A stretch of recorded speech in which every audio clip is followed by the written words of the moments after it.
విధానం.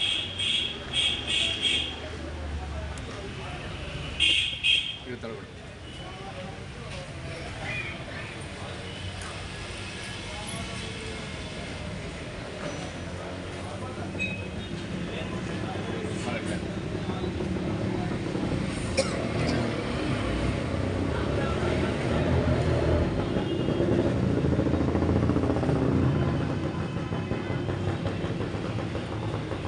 కొనసాగిస్తాం ఫాతిమా షేక్ గారి ఆశయాల్ని, కొనసాగిస్తాం ఫాతిమా షేక్ ఆశయాల్ని. ఎస్సీ ఎస్టీ బీసీ మైనారిటీల ఐక్యత, బహుజనుల ఐక్యత, ఎస్సీ ఎస్టీ బీసీ మైనారిటీల ఐక్యత, బహుజనుల ఐక్యత. ఫాతిమా షేక్ గారు, ఫాతిమా షేక్ గారు భారతదేశంలోనే మొట్టమొదటి ఉపాధ్యాయురాలు ఫాతిమా షేక్ గారు, ఫాతిమా షేక్ గారు. బహుజనుల ఐక్యత, బహుజనుల ఐక్యత, ఎస్సీ ఎస్టీ బీసీ మైనారిటీల ఐక్యత.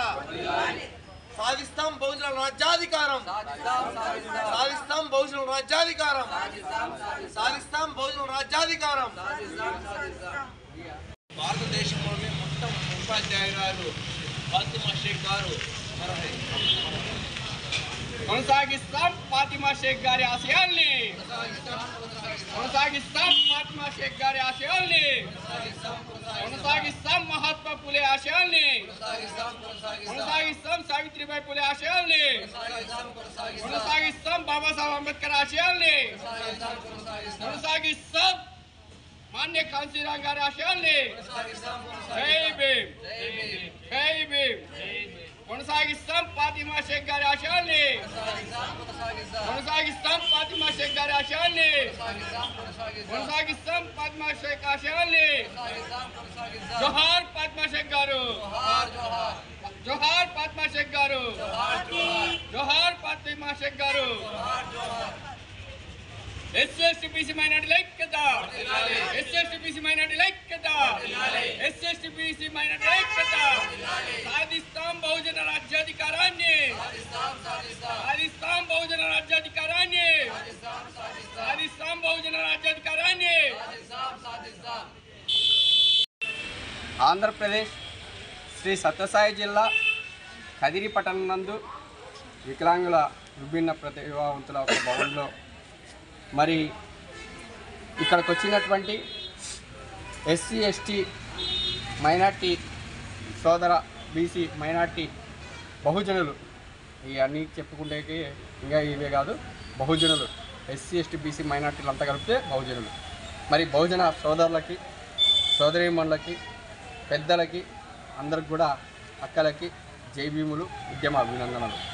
మరి ఈనాడు ఇర్ఫాను బీఎస్పీ పార్టీ రాష్ట్ర అధికార ప్రతినిధి కార్యదర్శి, మరి సాయి సిన్హా గారు రజక సంఘం అధ్యక్షులు, మరి మేము ప్రజా పరిరక్షణ సేవా సమితి వ్యవస్థాపక అధ్యక్షులు నేను, మా వేణు, మా మిత్ర బృందం అందరూ కూడా మరొకసారి ఫాతిమా షేక్ గారి యొక్క జన్మదిన శుభాకాంక్షలు మొత్తం అందరికి కూడా చెప్తున్నాం. మరి ఎవరు ఈమె ఫాతిమా షేక్ గారు, ఈమె గురించి దేనికి ఈరోజు ఆమె జయంతి, అలాగే ఈ మధ్యకాలంలోనే ఆమె వర్ధంతి. కనుమరుగు అవుతున్న భారతదేశ పీడిత వర్గాల అభ్యున్నతి కోసం, అభివృద్ధి కోసం విద్యతోనే సమాజ అభివృద్ధి సాధిస్తారనేటువంటి ఆలోచన విధానంతో చాలామంది మహాత్ముల యొక్క చరిత్ర కనుమరుగు చేశారు పాలకులు.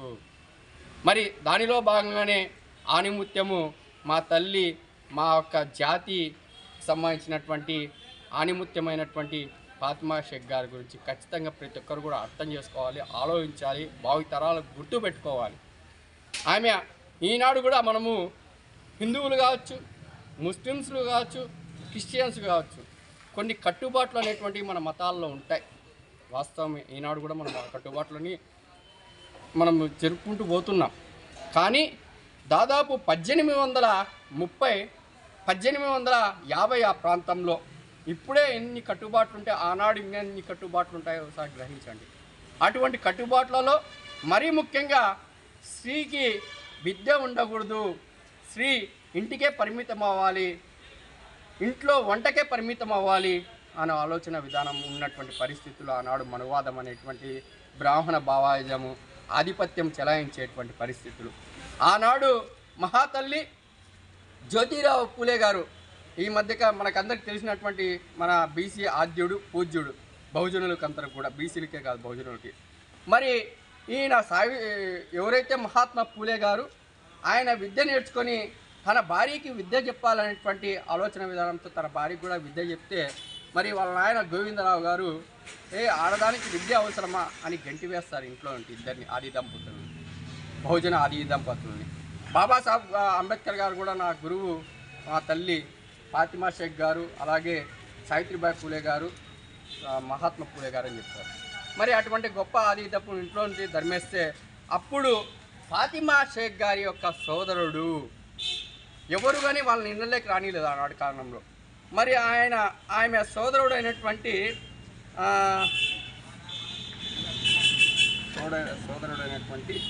ఫాతిమా షేక్ గారి సోదరుడు ఒక నిమిషాలు కట్ చేయకు. జ్యోతిరావు పూలే గారి గురువు అయినటువంటి మున్షా గఫూర్ గారికి ఆయన పోయి అడుగుతారు, అయ్యా ఏంటి పరిస్థితి, ఇలాగ ఇంట్లో ఉంటే మా నాన్న తండ్రి గారు కూడా నన్ను వెలివేశారు నా భార్యని ఇద్దరంటే. అప్పుడు ఆయన గఫూర్ గారు ఉస్మాన్ షేక్ గారి ఇంటికి తీసుకువెళ్తారు. ఉస్మాన్ షేక్ గారు తన ఇంటిని పాఠశాలగా మార్చి బాలికలకు విద్యను బోధించి తోడ్పాటును అందించి చేసినటువంటి వ్యక్తే, గొప్ప వ్యక్తే ఉస్మాన్ షేక్ గారు. మరి ఈమె అన్నగారు అతను. మరి అతని తర్వాత స్త్రీ కూడా విద్య ఉండాలి అనేటువంటి ఆలోచన విధానంతో ఫాతిమా షేక్ గారి తల్లిని కూడా ముస్లిం మొట్టమొదటి భారతదేశ ఉపాధ్యాయురాలు, అది కూడా చెప్పుకుంటే బహుజన ఉపాధ్యాయురాలు ఇద్దరు, ఎస్సీ ఎస్టీ బీసీ మైనార్టీలకి విద్యతోనే అభివృద్ధి చెందుతుందనేటువంటి ఆలోచన విధానంతో వీరు మహాత్మా సావిత్రిబాయి పూలే గారు, అలాగే ఫాతిమా షేక్ గారు. మరి వీరి యొక్క జీవిత చరిత్రలని, మరి ముఖ్యంగా ఫాతిమా షేక్ గారు తన సోదరుడికి ఖచ్చితంగా తెలుగు భారతదేశ బుక్కు పాఠాంశాల్లో కూడా వీళ్ళ చరిత్రని తెలిపాల్సినటువంటి, భావి తరాలకి తెలియజేయాల్సినటువంటి అవసరం ప్రభుత్వాల మీద ఉంది. మరి వీరి అడుగుజాడల్లో మనమందరం నడచాల్సినటువంటి అవసరం ఉంది.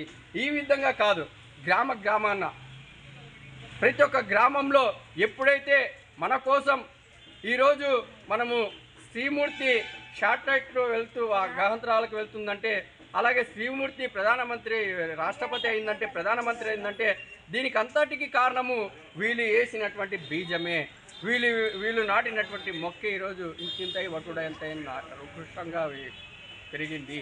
మరి వీళ్ళని స్ఫూర్తిదాయకంగా తీసుకొని విద్య, ఉద్యోగ, ఆర్థిక, సామాజిక, రాజకీయ రంగాలలో మన బహుజన జనా నిష్పత్తి ప్రకారం మన వాటా కోసం ప్రతి ఒక్కరు కూడా పోరాడాల్సినటువంటి అవసరం ఉన్నది. ఇకనైనా ఈ యొక్క పార్టీలకి స్వస్తి పలికి మన ఓట్లు మనం మొలుచుకునే విధంగా, ఎలాంటే ఓటుతోనే మనం ఏదన్నా సాధించవచ్చని బాబాసాహెబ్ అంబేద్కర్ గారు చెప్పినటువంటి ఆ సారాంశాన్ని ప్రతి ఒక్కరు గుర్తుపెట్టుకొని మరొక్కసారి ఫాతిమా షేక్ గారి తల్లి గారి 194వ జయంతి శుభాకాంక్షలు తెలియజేసుకుంటూ సెలవుకుంటున్నారు. జై భీమ్. కదిరి పట్టణం నందు బహుజన్ సమాజ్ పార్టీ మరియు బీసీ కుల సంఘాల తరఫున ఇక్కడ బహుజన చదువుల తల్లి షేక్ ఫాతిమా గారి యొక్క చిత్రపటానికి పూల హారం వేసి ఆమె యొక్క బర్త్డే జన్మదినాన ఈరోజు ఇక్కడ ఘనంగా జరుపుకోవడం జరుగుతూ ఉంది. దీని యొక్క ముఖ్య ఉద్దేశం ఏమంటే, ఈమె యొక్క జీవిత చరిత్ర బహుజనులైన ఎస్సీ ఎస్టీ బీసీ మైనార్టీలకి ప్రతి ఒక్కరికి తెలియాల్సిన అవసరం ఉందని ఉద్దేశంతో ఇక్కడ ఫాతిమా షేక్ గారి యొక్క పుట్టినరోజును వీరందరి సమక్షంలో జరుపుకోవడం జరుగుతూ ఉంది. ఫాతిమా షేక్ గారి యొక్క చరిత్ర మనం ఒకసారి వెనక్కి తిరిగి చూసినట్లయితే, ఆ కాలంలో ఫాతిమా షేక్ గారు ఎస్సీ ఎస్టీ బీసీ మైనార్టీలకు 1830లో చదువుకోవాలంటే చదువు లేదు, పాఠశాలకు వెళ్ళి మహిళలు విద్యను అభ్యసించాలంటే పాఠశాలలు లేవు. అటువంటి తరుణంలో జ్యోతిరావు పూలే, సావిత్రిబాయి పూలే వీళ్ళ అన్న షేక్ గఫూర్ వాళ్ళ సమక్షంలో ఆ రోజు చదువులు చెప్పిన దాఖలాలు ఎన్నో ఉన్నాయి. ఫాతిమా షేక్ యొక్క చరిత్ర ఎస్సీ ఎస్టీ బీసీ మైనార్టీలు తెలుసుకోవాల్సిన అవసరం ఎంతగానో ఉంది. ఫాతిమా షేక్ గారు ఆ రోజు ముందుకు రాకపోయింటే ఈరోజు మన అక్క చెల్లెల దౌర్భాగ్య స్థితి ఏ విధంగా ఉండేదో ఒకసారి గుర్తు చేసుకోవాల్సిన అవసరం ఎంతగానో ఉంది. ఈ విషయాలను మనమంతా గుర్తు చేసుకొని రాబోయే కాలంలో ఫాతిమా షేక్ గారి అడుగుజాడల్లో ప్రతి ఒక్కరూ నడవాలని తెలియజేస్తూ ఈ అవకాశం ఇచ్చిన నా సోదరుమణులకు పేరు పేరున ధన్యవాదాలు తెలుపుతూ ఇంతటితో ముగిస్తున్నాం. జై భీమ్, జై భారత్. ఎస్సీ ఎస్టీ బీసీ మైనార్టీల ఆధ్వర్యంలో వికలాంగుల భవనంలో కదిరిలో షేక్ ఫాతిమా బీ గారి జన్మదిన కార్యక్రమాలు చేసుకోవడం జరిగింది. ఎందుకు ఈరోజు జన్మదిన కార్యక్రమాలు మనం చేసుకుంటాము అనడానికి ప్రధాన కారణము, అప్పట్లో ఎస్సీ ఎస్టీ బీసీ మైనార్టీల మహిళలు చదువులకు పూర్తిగా నోచుకోని పరిస్థితి. కేవలం ఆధిపత్య కులాల మాత్రమే వాళ్ళకు విద్య మాత్రం తప్ప ఏ మహిళలకు కానీ పురుషులకు కానీ చదువు అనేది లేనటువంటి పరిస్థితి. అట్లాంటి పరిస్థితిలో మహిళలు చదువుకోవడం అనేది ఒక గొప్ప విశేషము. ఎందుకురా అంటే ఇప్పటికీ చూస్తున్నాం, మహిళలు ఏదైనా బయటికి రావాలన్నా కూడా చిన్న చూపు చూసే పరిస్థితిలో మనమే ఉన్నాం. అంటే అప్పటి కాలంలో ఇంకా ఏ రకంగా నాగరికతలో ఉంటుందో ఒకసారి ఆలోచించుకోవాల్సిన అవసరం. అప్పటి ఆధిపత్య కులాలు ఏ రకంగా ఇబ్బంది పెట్టేదో ఒకసారి ఆలోచించుకోవాల్సిన అవసరం. కాబట్టి ఇట్లాంటి షేక్ ఫాతిమా గారిని వాళ్ళ చరిత్ర మనం చదవాల్సిన అవసరం. ఈ ప్రభుత్వాలు కూడా సావిత్రిబాయి పూలే కానీ షేక్ ఇట్లాంటి మహిళలు కానీ వాళ్ళు చేసినటువంటి త్యాగాలు, వాళ్ళు మనం సాధించినటువంటి విషయాలు కూడా అందరికీ కూడా తెలియజేయాల్సిన విషయం. కానీ దౌర్భాగ్య పరిస్థితులు ఎట్లున్నామంటే ఈరోజు ఏ పార్టీలో చూసినా ఆధిపత్య పార్టీలు కాబట్టి ఈ ఎస్సీ ఎస్టీ బీసీ మైనార్టీల త్యాగాలను కానీ వాళ్ళు చేసినటువంటి కృషిని కానీ వాళ్ళు పడిన ఇబ్బందులు కానీ ఎక్కడ కూడా లేవు. అన్నీ కనుమరుగైపోయినాయి. కేవలం ఒకరో ఇద్దరో ముగ్గురో నలుగురో ఆధిపత్య కులాల కోసం ఏదన్నా చేసినటువంటి త్యాగాలు ఎటువైనా ఉంటే దానిని మాత్రమే ఏదో భూతద్దంలో పెట్టి చూపిస్తారు. ఈరోజు ఎస్సీ ఎస్టీ బీసీ మైనార్టీలు మన స్వాతంత్రం కోసం కష్టపడినటువంటి వ్యక్తులు ఎంతోమంది ఎక్కడైనా బయటకు వచ్చినాయా సరే చెప్పాల్సిన అవసరం. ఎక్కడా మన చరిత్రలు బయటికి రాలేని పరిస్థితి. కేవలం ఆధిపత్య కులాలు చేసినటువంటి మాత్రమే ప్రచారాల్లో ఉంటాయి తప్ప ఎస్సీ ఎస్టీ బీసీ మైనార్టీలు చేసినట్టు ఎక్కడికి రావు. ముఖ్యంగా ఇట్లాంటి మహిళలు అప్పటి కాలంలో అంత వివక్షతకు గురై చదువుకున్నా కూడా ఇప్పటికీ పార్టీ అంశాల్లో వాళ్ళ గురించి ఎక్కడో వాళ్ళ చరిత్రలు కూడా కనుమరుగయ్యే పరిస్థితి. ఇప్పటికైనా ఎస్సీ ఎస్టీ బీసీ మైనార్టీ సోదరులారా ఒకసారి ఆలోచించండి. 80% ఉన్నటువంటి మనం ఇప్పటికీ కూడా ఓట్లేసే పరిస్థితుల్లోనే ఉన్నాం తప్ప రాజ్యాధికారం చేసే పరిస్థితుల్లో మనం లేము. వీళ్ళందరూ కూడా అంబేద్కర్ కానీ, జ్యోతిరావు పూలే కానీ, కాంశీరాం కానీ, సావిత్రిబాయి ఇట్లాంటి ఎంతోమంది మహోన్నతమైన వ్యక్తులు ఉన్నారు. అంతో ఇంతో ఇప్పుడు సోషల్ మీడియాలో వచ్చి ప్రచారాల్లో మనం ఏదో ఇప్పుడు ధైర్యంగా వచ్చి మన సాధక బాధలు మనమే చెప్పుకుంటాం. కానీ ఇప్పుడు మనలో అనైక్యత ఏర్పడి ఎవరో మనం పోతే వాళ్ళు ఏదో జరుగుతుంది, వాళ్ళు లీడర్లు అయిపోతారని ఒకరికొకరు మనం తొక్కొని మన జీవితాలను మనమే నాశనం చేసుకుంటాం. ఇప్పటికైనా ఆలోచించండి. మహిళలు ముందుకు రావాలా. మహిళలు కేవలం ఒకరో ఇద్దరో రాజకీయాల్లోకి వస్తే వాళ్ళని మనం వివక్షతగా చిన్న చూపుగా చూసే పరిస్థితి వస్తుంది. రాజకీయాలలో ముఖ్యంగా మహిళలు ఉండాలా. రాజకీయ రిజర్వేషన్లు మహిళలకు ఏర్పాటు చేయాలా.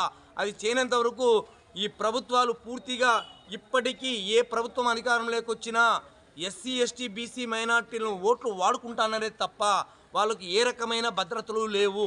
మహిళలపైన దౌర్జన్యాలు జరిగినా కూడా వాళ్ళకి ఏ రకమైన చట్టాలు పనిచేయవు. కేవలం ఆధిపత్య కులాలకు మాత్రమే ఈ చట్టాలు పనిచేస్తాయి. కాబట్టి ఇట్లాంటి దృష్టిలో పెట్టుకోవాలా. మన ఆశయాలను మనమే సాధించుకోవాలా. మన రాజ్యాధికారాన్ని మనమే సాధించుకోవాలా.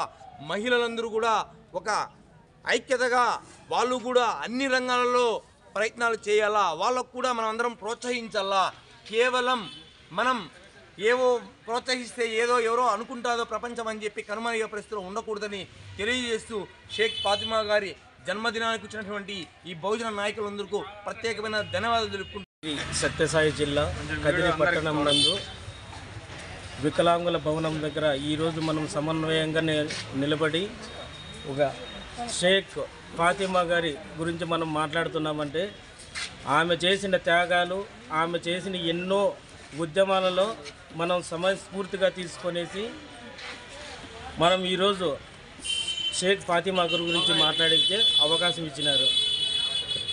మనకి మహాత్ముడు జ్యోతిరావు పూలే గారు, అతని భార్య అయిన